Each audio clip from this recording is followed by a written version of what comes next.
Boa noite, irmãos, a paz do Senhor, amém? Agora a me apresentar formalmente, sou o pastor Adriano, amém, da Igreja Evangélica de Pinheiros, em Suzano. Nós estamos ali já há um pouquinho de tempo, graças a Deus. Eu sou, pela misericórdia de Deus, pastor nesse ministério, mas eu também tive o privilégio, também por misericórdia, de nunca ter sido de outro ministério, senão do Ministério de Pinheiros.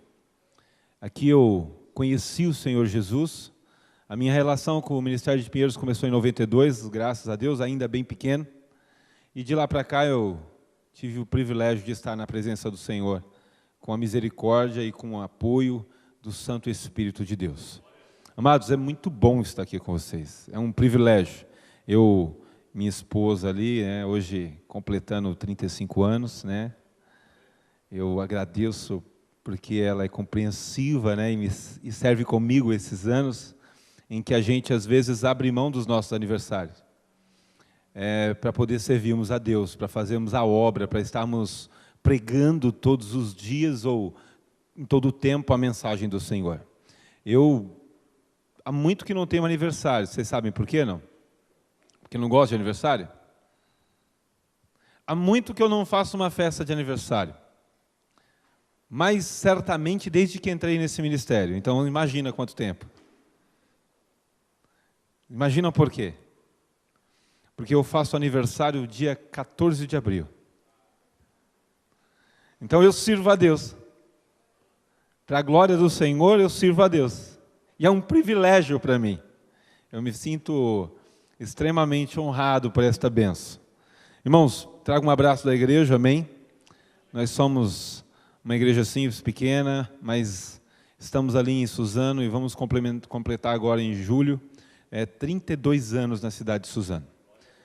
Como o pastor Albeiro falou, a igreja começou ali através da vida do pastor Leolino, que hoje já não está conosco, e de lá para cá passaram muitos pastores. Eu estou ali há 13 anos, 13 anos, que Deus tem me dado a graça de estar servindo o Senhor, dirigindo a igreja ali, pela misericórdia de Deus.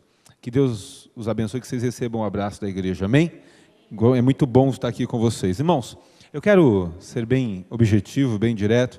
Eu costumo ser bem rápido nas minhas mensagens, costumo ser bem sucinto também, não costumo protelar muito, nem mesmo repetir muito as mesmas coisas, porque eu gosto que a gente compreenda. Eu tenho para mim que há uma grande bênção na igreja, e é uma palavra que está em Romanos que diz que se você não entender, se você não compreender o que o pregador ensina, se você não conseguir entender a mensagem, eu vou ficar muito triste. Eu não gosto, eu costumo dizer, quando vou pregar a Assembleia de Deus, Batista, em qualquer lugar que eu vou, eu digo, meu querido, se você não entender o que eu vou pregar, por favor, me chame depois e diga, vem cá, pastor Adriano, eu não entendi aquilo que você falou, eu preciso que você me explique.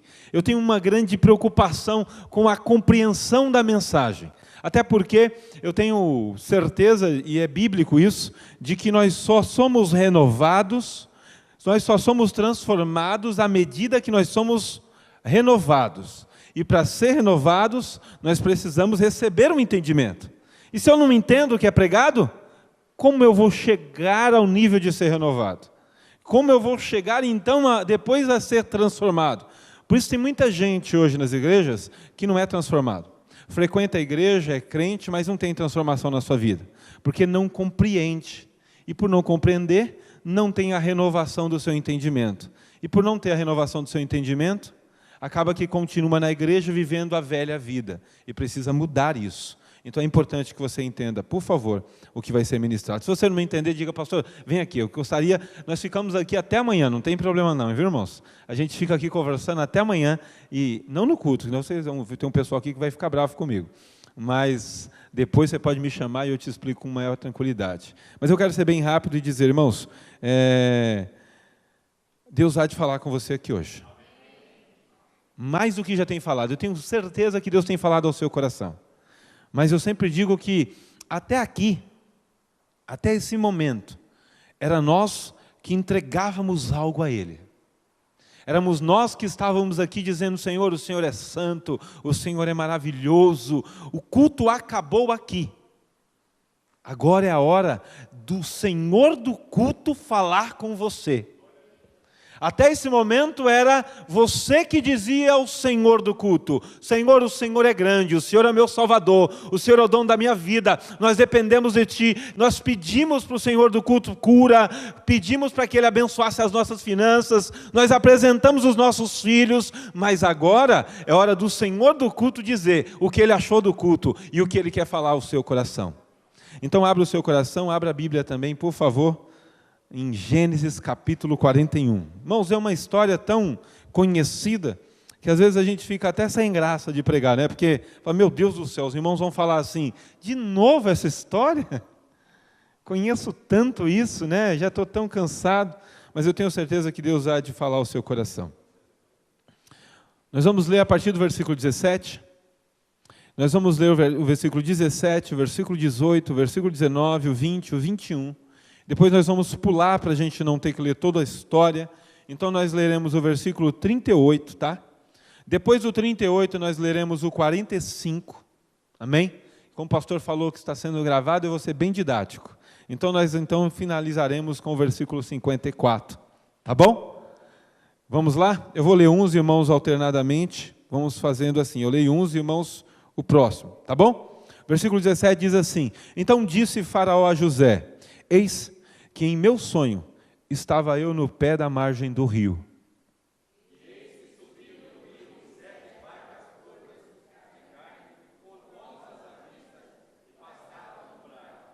E eis que outras 7 vacas subiam após estas, fracas, muito feias, avistas e magras de carne. Não tinha visto outras tais, quanto a fealdade em toda a terra do Egito.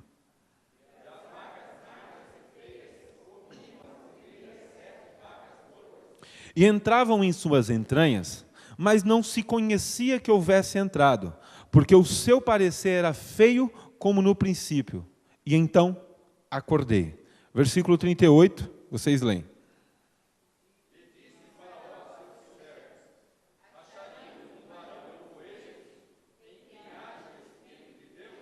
Eu leio o 45, depois os irmãos o 54. E o 45 diz assim: E Faraó chamou o nome de José de Zefanate Paneia, e deu-lhe por mulher a Zanate, filha de Potifera, sacerdote de homem, e saiu José por toda a terra do Egito.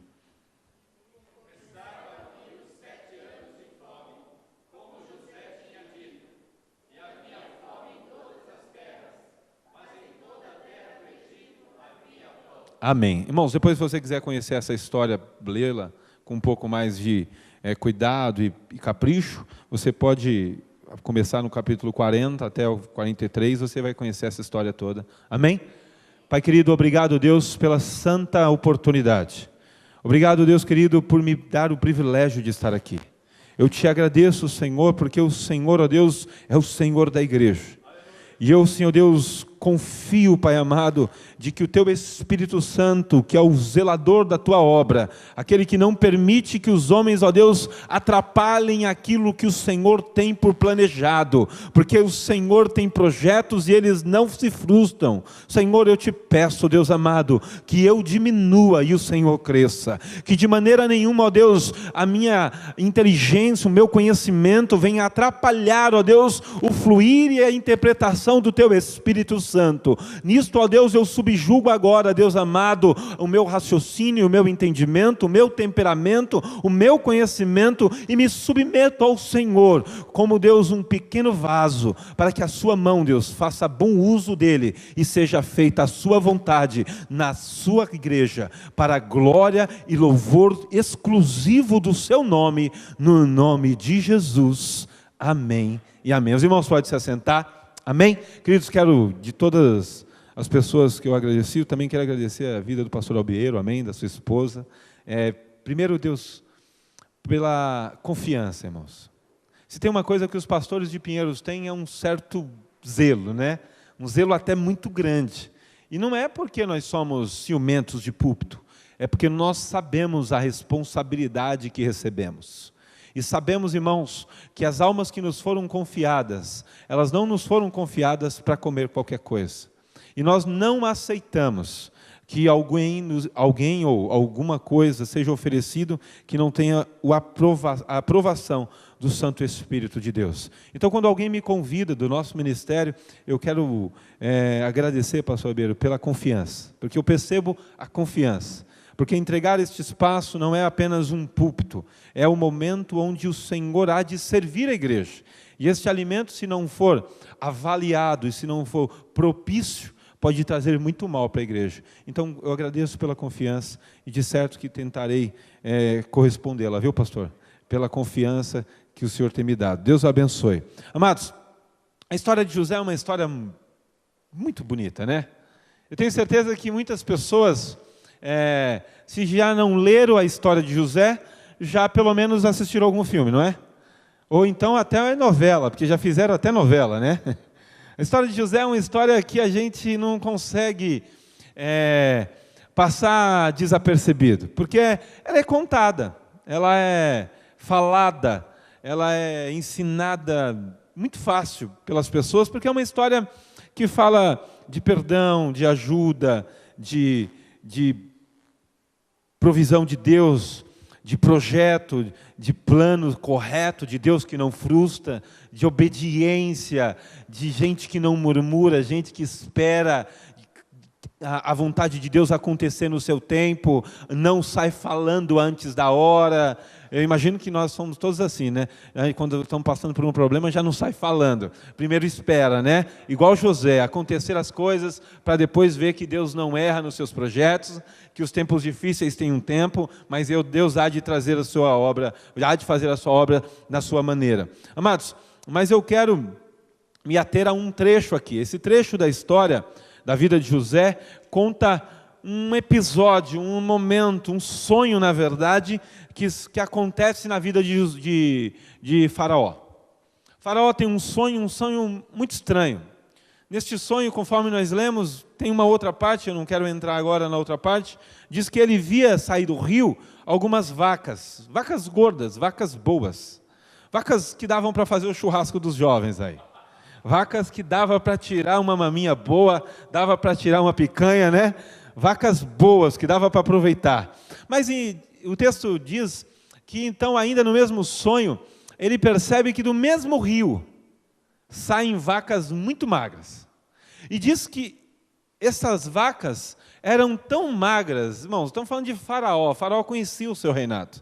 Eram tão magras que iguais a essa não havia nenhuma no Egito. Ele usa um termo dizendo fealdade. Era tão feia as vacas, que igual a essas não se conhecia na terra do Egito, vacas tão feias iguais àquelas.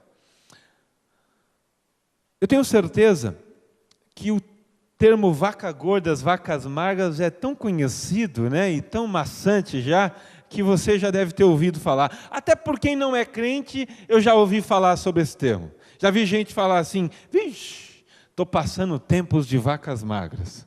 Aí eu falo, você sabia do que você está falando? Ele fala, não sei não, eu ouvi falar. Mas eu estou passando um tempo difícil. Tempo difícil. Irmãos, eu gostaria que você entendesse hoje que todos nós passamos por tempos como esse. Todos nós temos tempos bons, tempos maus. Todos nós enfrentamos dias bons, dias maus. Todos nós passamos por um período na vida em que diz assim, rapaz, que tempo bom que eu estou vivendo. Mas também todos nós já passamos por tempo que pudesse apertar o play e acelerar, a gente falava, passa rápido, Senhor. Né? Passa rápido, porque se pudesse adiantar um pouquinho, eu agradecia, porque o negócio aqui não está fácil. Você quer ver quando você tem vontade de acelerar o tempo? É quando você está num trânsito, e você fala assim, meu Deus do céu, eu não vejo a hora de chegar em casa. E aí você ouve o rádio dizendo assim, o trânsito está de quase 2 horas. Você fala, meu Deus do céu, o que eu faço agora? Você não sabe, não tem como sair para a direita, você tem vontade de acelerar o tempo, não é assim não? A maioria de nós temos esta vontade. Mas na vida, irmãos, muitas vezes, alguns tempos difíceis a gente não consegue acelerar. E a história que nós vivemos aqui é uma história assim. O Senhor então incomoda Faraó e diz para ele que vão vir 2 tempos. Tempos difíceis, que é conhecido como tempos de vacas magras, que depois é interpretado por José, que é um tempo de fome, um tempo que haveria sobre o Egito uma fome de tal maneira, tão grande, que ela levaria tudo que o Egito tinha de bom. Mas também, Deus dá para Faraó, no seu sonho, a interpretação de que ele teria tempos bons. Tempos esses que se resumem em épocas específicas, ou seja, 7 anos. 7 anos de fartura e 7 anos de fome. Que todos nós às vezes passamos. Não digo fome necessariamente, nem digo muitas vezes farturas necessariamente, mas às vezes a gente passa períodos assim. Mas aqui Faraó está passando por um tempo em que ele tem um sonho e não consegue interpretação. E aí então começam a buscar uma pessoa que pudesse interpretar. E vão encontrar José. Irmãos, eu quero já começar a dividir com você o que Deus tem colocado no meu coração. O que me chama a atenção no texto é que nós não sabemos, muitas vezes, lidar com os tempos que vivemos em nossa vida. Muitas vezes, você passa por um período na sua vida, talvez você esteja aqui hoje na igreja, e seu tempo hoje seja tempos maus, sejam tempos de vacas magras. Talvez você esteja aqui hoje, e o seu tempo seja tempos de vacas gordas, você esteja vivendo tempos de vacas gordas. Mas o problema não é o tempo, o problema é como nós lidamos com esse tempo. O salmista diz: Senhor, ensina-me a contar os meus dias de tal maneira que eu alcance um coração sábio. A maioria de nós, muitas vezes, não alcançamos corações sábios. Por isso, infelizmente, sabedoria não é um privilégio das pessoas que têm câncer ou cabelos brancos. Nem sempre, na nossa geração, nós encontramos sabedoria naqueles que têm cabelos brancos. Muito menos, às vezes, naqueles que não têm, né? Mas nem sempre, às vezes a gente encontra. Tem pessoas de cabelos brancos que são tolos, como os jovens, e tem jovens que não têm cabelos brancos, mas são mais sábios do que alguns que já têm câncer, que têm cabelos brancos. E a gente sabe que o salmista explica o porquê também. Mas, irmãos, o grande problema nosso não é o tempo que passamos, é a maneira como nós interpretamos esse tempo. Faraó está desesperado. Ele tem um sonho e não sabe a revelação. Ele está enfrentando agora um problema muito sério, porque ele chama os grandes sábios da sua terra e ninguém consegue dizer para ele o que significa aquele sonho. Ninguém consegue explicar para ele o que está acontecendo, o que tanto perturba o coração dele. Mesmo porque, logo depois, ele tem o sonho das espigas, das 7 espigas magras e das 7 espigas cheias. As 7 espigas cheias, depois as magras. Então ele fica preocupado porque o sonho acontece de 2 maneiras. É um sonho só, mas acontece em 2 momentos. E aí então esse desespero dele faz com que alguém lembre que há um jovem preso que tem o dom de interpretar as coisas. E aí corre e conta para ele. Pastor, o que você quer dizer com isso?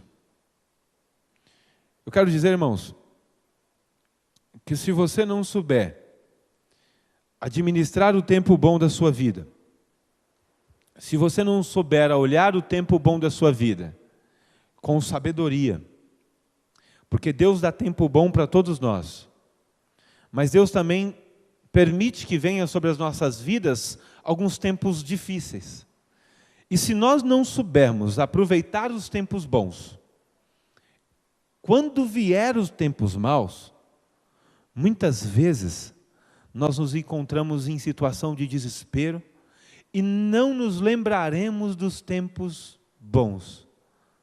Por quê, pastor Adriano? Porque olha o que acontece na visão aqui, no sonho do faraó. O texto diz que depois que as vacas gordas saíram do rio, surgiram umas vacas magras. Essas vacas magras, ao saírem do rio, o que elas fazem? Elas comem as vacas gordas de uma maneira assim que você fica espantado. Eu imagino o sonho agora de Faraó, ele fica assustado, porque primeiro que vaca não come vaca, mas no sonho dele, as vacas magras vêm, engolem as vacas gordas, e aí quando ele vê as vacas magras, elas continuam como? Gordas não, magras, como da mesma maneira que elas saíram dos rios. Sabe, queridos, eu gosto de ser prático. Então nós vamos entender algumas coisas aqui para que você possa entender a pregação. Pastor, o que são as vacas gordas? São os tempos bons. O que são as vacas magras? São os tempos ruins. O que é o rio, pastor? Eu sei que Faraó nem José interpreta, mas aqui eu quero interpretar para você segundo a visão que Deus me deu. O rio, irmãos, é o tempo. Se você parar de frente a um rio, a água que você vê passar num segundo não é a mesma que você vê no outro. E assim é o tempo para nós. O que eu falo agora e nesse minuto, eu já não consigo falar nele mesmo. Eu posso repetir no minuto posterior, mas não consigo falar no mesmo. De maneira que o tempo corre e muitas vezes a gente não consegue controlar, assim como as águas do rio. Mas olha o que acontece. O tempo bom precisa ser administrado com sabedoria. Porque quando vier o tempo mau, se você não souber administrar as coisas boas que acontecem na sua vida, o período bom que Deus te dá, o tempo mau virá, e sabe o que vai acontecer? O tempo mau vai engolir o tempo bom. E de maneira que você nem vai lembrar que um dia você teve tempo bom. Você pega um casal na igreja, que está passando em se divorciar, que está passando por um problema. Nós que somos pastores, visitamos casais assim, né? Sabe o que a gente fala? A gente pega um casal brigando, a gente fala assim, mas o que está acontecendo com vocês? Não, mas é que assim, pastor, eu nunca fui feliz com esse homem nunca me fez feliz. E ela diz, mas essa mulher nunca foi boa para mim. Não, não é que ela nunca foi boa, e também não é que ele nunca foi bom. É que na verdade, as vacas magras que ele está vivendo agora, são tão poderosas na vida dele, que engole o tempo bom, e ele não consegue lembrar que um dia ele foi feliz. Ele não consegue lembrar quando eles namoravam, andavam de mãos dadas, ele nem lembra mais, ele não lembra a época que ele abria a porta do carro e fala, oh minha princesa, ele só lembra agora e fala, desce do carro, velho. Ele só lembra desse tempo ruim, ele não lembra da época que ele chamava ela de flor, de princesa. Ele já vai para a época que ele fala jaburu, né? Já vai para... O tempo mau tem um poder tão desgraçado em nossa vida, que ele faz com que a gente se esqueça das épocas boas. Você vê um filho, quando ele está passando por um período ruim, ele sempre diz assim, o senhor nunca foi bom para mim, pai. A senhora nunca gostou de mim, mãe. Aí você parece que não gosta de mim, você não veio ao meu lado, você não entende. Estou falando de adolescente, que eu só tenho adolescente, né, em casa. Então você imagina, ela não consegue enxergar as coisas boas que você fez. Porque, queridos, quando vem o tempo mau, ele não tem piedade de nós.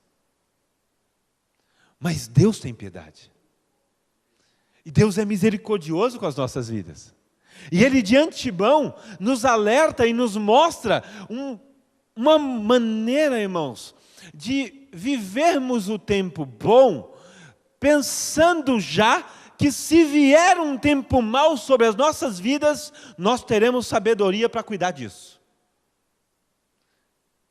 Queridos, uma coisa você precisa entender. Quando Deus diz que vão vir tempos, Ele não muda. O apóstolo Paulo diz que nos últimos tempos virão tempos trabalhosos. Homens amantes de si mesmo. Pessoas que gostarão mais deles mesmo do que dos filhos. Será que você identifica esse tempo por aí, não? Gente que tem mais amor às coisas físicas, transitórias, temporais, do que as coisas que realmente têm valor. Gente que olha para a beleza mais do que para as qualidades verdadeiras, para aquilo que realmente fica. Gente que valoriza. E essa semana me mandaram uma frase, gente que é tão pobre, tão pobre, tão pobre, que a única coisa que eles têm é dinheiro. O resto são miseráveis. Tempos que nós enfrentamos muitas vezes e não percebemos. Só que Deus é maravilhoso. Ele coloca aqui no coração de Faraó, através de alguém, a revelação de que tem alguém que pode auxiliá-lo. E aí então manda chamar José. Mas aonde que estava José, irmãos? No calabouço, na prisão. Sabe por que muitas vezes nós enfrentamos tempos difíceis e eles se tornam tão pesados nas nossas vidas, mesmo sendo crentes, mesmo servindo o Senhor Altíssimo Deus, mesmo tendo conhecido o Senhor Jesus como o único Filho de Deus e o único Salvador de nossas vidas, nós enfrentamos tempos tão duros e passamos por eles às vezes de maneira tão difíceis. Sabe por quê? Porque muitas vezes quem poderia realmente administrar os tempos da nossa vida não está no lugar certo. Muitas vezes, mesmo nós servindo a Deus, aquele que poderia gerenciar as nossas vidas e fazer com que os tempos maus pudessem ser administrados e passassem por nós de maneira mais branda, e que o tempo bom pudesse ser verdadeiramente administrado com sabedoria, está no lugar errado. Pastor, está na posição errada. Não está ocupando o lugar que deveria. Está em segundo lugar. Às vezes, pastor, nem em segundo lugar. Está lá embaixo no calabouço. Veja, irmãos, o reino do Egito vai passar por 7 anos de fartura. Vai passar por 7 anos de fome. O próprio Faraó não consegue entender esse tempo. E o próprio José diz para ele: vou te dar um conselho, Faraó. Procura um homem sábio, que faça o seguinte, já vou te dar a receita de graça. Que separe 20% de tudo que for colhido e adquirido nos 7 anos de fartura e guarde em celeiros, para que quando vier os 7 anos de fome, ele possa administrar de maneira que não falte nada na terra do Egito, e vocês possam ser conhecidos como uma terra farta. Mas sabe o que acontece? O próprio Faraó, que é o rei da terra, ele olha para toda a sua terra e não acha ninguém. Sabe o que acontece? A única pessoa que podia fazer isso estava onde no Egito? No calabouço. Sabe, querido, e quero começar aqui pregando para a sua alma agora. O único que pode administrar o tempo da sua vida de maneira que você possa contar os seus dias e o seu coração possa se tornar sábio dia após dia é Jesus. Mas aonde Ele está? Que lugar Ele ocupa na sua vida? Que lugar Ele ocupa na sua família? Que lugar Ele ocupa nos seus negócios? Será que você é do tipo de pessoa que precisa colocar Jesus de lado para resolver os seus negócios, porque Ele não administraria os negócios que você tem? Ele diria: nisso eu não ponho a mão. Será que Jesus muitas vezes não está no calabouço da sua vida, do reino da sua vida, quando na verdade Ele deveria já estar sentado no trono? Mas sabe, irmãos, se você ler a história de José, se tem uma coisa que me chama a atenção, é que Faraó diz assim: você será o governador, porque ninguém há. Olha o que diz o versículo aqui, e é uma maravilha esse versículo. E disse, o 38, e disse Faraó a seus servos: acharíamos um homem como este, em que haja o Espírito de Deus? Sabe quem pode administrar a sua vida de maneira que quando vier os tempos maus, e eu não sou profeta de lamúrias, viu, irmãos? Eu sou apenas um pregador do Evangelho, que também não prega só bonanças, que tem o compromisso com o Evangelho, que sei que a vida não é feita só de flores. O próprio Senhor Jesus deixou bem claro, no mundo teríamos aflições. Por sinal, o nosso ministério não é um ministério triunfalista, que fica pregando que a vida é isso mesmo, é carro zero, é dinheiro, é poupança, é tudo que dá certo, é ser feliz aqui. Não, queridos, nós estamos aqui de passagem, nós temos pátria, nós temos um lugar que nos aguarda, sabe? Nós só estamos passando por essa terra, nós somos peregrinos aqui, já tem morada sendo preparada para nós. Nós estamos de passagem aqui, mas ainda de passagem aqui, nós vamos passar sobre a gerência e a administração do governador, que é Jesus Cristo. Nós não podemos deixá-lo sentado em qualquer lugar. Então o faraó faz o quê? Chama José e tira o anel do seu dedo e coloca no dedo de José e diz: agora, o que você falar é vida e o que você disser é morte. Aqui agora, no meu reino, no reino do Egito, é você quem diz quem vive e é você quem diz quem morre. Agora quem manda é você. Sabe, amados, talvez hoje você, mesmo crente, talvez esteja precisando tirar o anel do seu dedo. Talvez hoje você precise fazer uma avaliação da sua vida. Talvez aproveitar que o ano está começando, olhar para o ano que passou e dizer: olha, o ano passado eu fui quem mais governei a minha vida. Sabe, o ano passado, a maior parte do ano, o anel do governo da minha vida passou mais no meu dedo. Mas talvez hoje Deus já esteja dizendo para você: está na hora de você tirar o anel do seu dedo.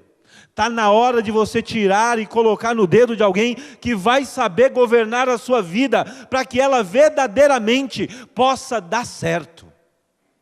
Sabe por quê, amados? Quando Jesus governa, tudo dá certo. E olha o que diz a palavra. No 45, Faraó dá um nome para José. Faraó chama José de Zefanat Paneia. De todas as traduções desse nome que tem, a que eu mais gosto e a que eu compreendo como mais legítima é a tradução Salvador do mundo. Zefanat Paneia significa Salvador do mundo. Agora olha para a história. O Salvador do mundo está no calabouço e o faraó está achando que o reino vai dar certo. Querido, vida nenhuma vai para frente. Reino nenhum subsiste enquanto o Salvador não estiver ocupando o lugar que ele merece. Enquanto o anel continuar no dedo errado, não espere que as coisas vão dar certo. Ai, pastor, mas eu vivo um tempo, olha, quando eu estou cuidando da minha vida, dá tudo certo. Querido, você pode ser o melhor pedagogo. Quero dizer uma coisa para você. Se Jesus não estiver no governo da sua família, os seus filhos não serão bem educados. Você pode ser um grande psicólogo. Se Jesus não estiver no governo da sua vida, as suas emoções nunca serão equilibradas. Você pode ser um grande administrador de empresa, mas a sua vida só vai andar para frente se verdadeiramente o Zefanat Paneia ocupar o lugar que ele merece na sua vida e no reino da sua vida. A minha pergunta hoje é: aonde ele está? Quando você olha para o governo da sua vida, quando você olha para o governo da sua casa, quando você olha para o governo dos seus negócios, que lugar que ele ocupa? Quem é que está com o anel? Quem é que manda viver e manda morrer dentro da sua vida? Queridos, se não é Jesus, precisa ser. Mesmo porque, olha o que acontece quando Jesus governa. Versículo 54. Olha o que diz. Já estou terminando. E começaram a vir 7 anos de fome. Porque quando Deus promete, irmãos, Ele vem. Quando Deus estabelece tempos, Ele vem. Desculpa. E começaram a vir os 7 anos de fome, como José tinha dito. E havia fome em todas as terras, mas na terra do Egito havia? Olha que coisa maravilhosa.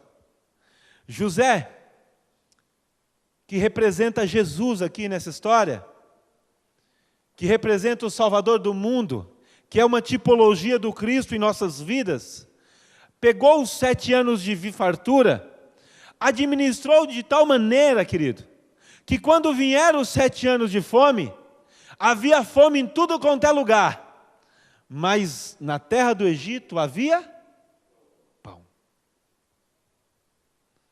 É isso que Deus quer para a sua vida, querido. É isso que Deus quer para a minha vida.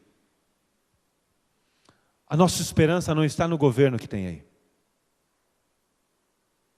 Porque não é Ele que administrará o nosso tempo. O nosso tempo está nas mãos do Senhor.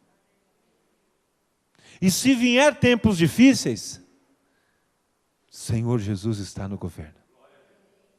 E se vier tempos bons, o Senhor Jesus está no governo. E se você ler um pouquinho mais essa história e procurar estudar um pouquinho mais, você vai descobrir que o mundo antigo foi todo comprado pelo Egito.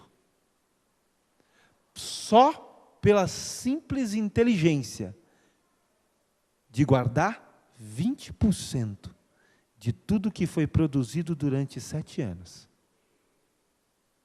Durante 7 anos de fartura, se comia tudo o que podia, mas guardava-se 1/5. Deixava separado 1/5. E com aquele 1/5, deu para viver os 7 anos de fome que veio no Egito, e ainda sobrou comida para comprar todas as terras circunvizinhas, e a história está aí para nos mostrar que até a família de José teve que vir buscar comida no Egito. Porque a administração, quando é feita por Deus, ela dá certo nos tempos bons, para que se permaneça nos tempos difíceis. Mas o que importa hoje é na mão de quem está o anel do seu governo. Sabe, eu tenho uma alegria muito grande de fazer parte desse ministério. Porque eu creio que nesse ministério, o anel nunca saiu do dedo de quem deveria estar. Porque nós não pregamos a nós mesmos, mas nós pregamos a Cristo. Poder de Deus, sabedoria de Deus. Por isso, pastor Beiro, permaneça assim, mantendo o anel no dedo de quem sabe governar. Porque eu tenho certeza que já passou tempos difíceis aqui. Porque Ele veio, não vem? Aqueles que estão mais perto do Senhor devem dizer, passou. Eita, não gosto nem de lembrar, pastor Adriano. Não gosto nem de lembrar. Mas sabe por que passou, queridos? Porque o anel não estava no dedo do pastor Albeiro. Porque se tivesse, isso aqui já não existia mais. Mas estava no dedo de quem sabe governar. Estava no dedo de quem disse, calma, querido, deixa passar, eu vou cuidar de tudo aqui. Eu tenho uma porção guardada aqui, de um celeiro reservado para eles aqui. Eu tenho guardado, enquanto vocês ajuntavam aí, comiam, se fartavam, bebiam, curtiam, eu poupava para vocês. Eu guardo para o tempo difícil. Você talvez não saiba guardar, mas Deus tem guardado para você, querido. Quando você pensa que o tempo difícil chega e você não tem de onde tirar, se você confia em Jesus, se Jesus é o Zefanate Pané da sua vida, se é Ele quem administra a sua casa, a sua família, o seu reino, pode ter certeza, Ele vai abrir os celeiros do céu e derramará não pouca, mas maior abastança sobre nós, porque Ele é poderoso.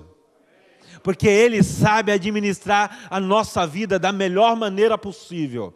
Por isso, querido, eu te digo, se você tem tomado a frente do governo da sua casa ou da sua vida, larga hoje em nome de Jesus. Coloca na mão dele, pega o seu anel e coloca no dedo de quem sabe administrar, porque eu tenho certeza que o tempo que virá sobre a sua vida será tempo bom. E se vier tempos difíceis, quero dizer uma coisa para você, ele vai passar de uma maneira tão branda, mas tão branda, que você vai dizer assim, está difícil mesmo? Sabe, amados, teve um tempo atrás aí o Brasil, nós vimos acontecer coisas terríveis no nosso país, não vimos? Mas eu pude contemplar, em meio a nós que servimos a Deus, faltou algo na tua mesa? Deus foi fiel, não foi? Deus foi maravilhoso com a sua casa, não foi? Deus é bondoso, não foi? Sabe por quê, queridos? Continua lendo Malaquias. Você vai ver lá na frente. Outra vez verás diferença entre o que serve e o que não serve. Tem uma promessa para nós, amados. Há tempos difíceis, sim. Mas se Ele estiver no governo, você pode ter certeza. Ah, querido, vai passar. Não é que, ai pastor, eu passo os tempos difíceis como se não tivesse acontecendo nada. Não, irmãos, isso aí é conversa que a gente não pode acreditar. Ah, não, eu nem vejo o que está acontecendo mal em volta de mim. Bom, para, irmãos, isso aí não é viver a vida, isso aí é ser sonso. Você está fazendo o quê? Você está vivendo? Querido, a gente vê o tempo mal. Mas sabe qual é a benção? É que nós percebemos que o Senhor é quem cuida de tudo. É o Senhor quem põe a mão sobre tudo. É o Senhor quem está sob o governo de tudo. Que Deus abençoe você. Essa é a porção que o Senhor me deu para dividir com você hoje.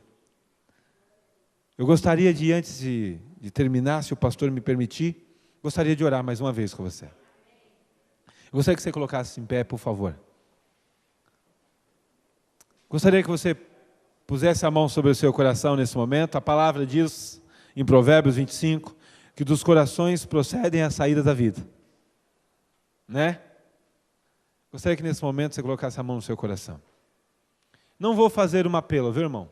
Não vou convidar aqui na frente quem, enquanto eu pregava, dizia assim no seu coração, sabe, pastora, eu acho que não tenho deixado o anel no dedo certo. Não vou convidar você aqui.